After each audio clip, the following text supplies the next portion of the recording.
Maris, ininspeksyon kanina ng NCRPO yung ruta ng traslasyon at kabilang nga dito yung mga ide-deploy na pulis, pati na rin yung 9,000 plus na Joint Task Force NCR.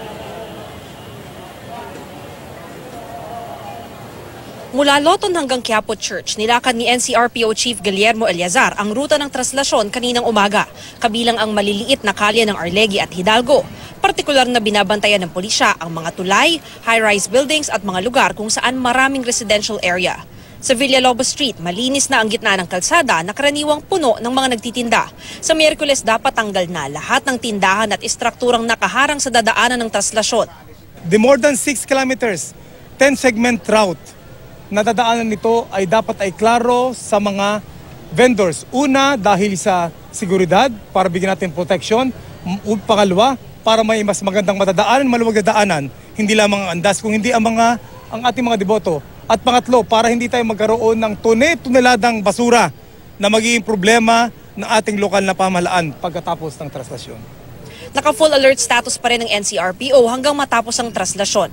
No-fly zone at no-sail zone ang Quirino Grandstand at Quiapo. Puputulin ng signal ng telco sa mga dadaanan ng prosesyon. Wala tayong imminent or sinasabi nating confirmed na mga threat.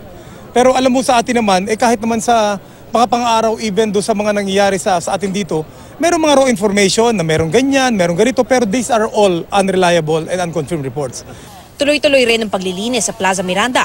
Paalala sa mga sasama sa traslasyon, huwag magsama ng mga bata o may pisikal na problema. Huwag magdala ng gamit o ilagay sa transparent na bag kung hindi maiiwasan. Dapat transparent din ang lalagyan ng inumin. Huwag magsuot ng sombrero para hindi nakatakip ang mga muka. Bawal ang paggamit ng paputok. May liquor ban din simula alas 7 ng gabi sa January 7. Kahapon inanunsyo na ng lokal na pamahalaan ng Maynila na suspendido ang klase sa mga pampubliko at pribadong paaralan sa kanilang lungsod sa Miyerkules. Wala ring pasok sa government offices maliban sa mga mangangasiwa sa traslasyon. Maris, bukod naman dito sa Quiapo Church, tuloy-tuloy din yung general cleaning ngayon sa Quirino Grandstand. Maris? Mav, doon sa ruta ba mismo, merong mga gagawing pagbabago o katulad pa rin yan ng ruta nung nakaraang taon?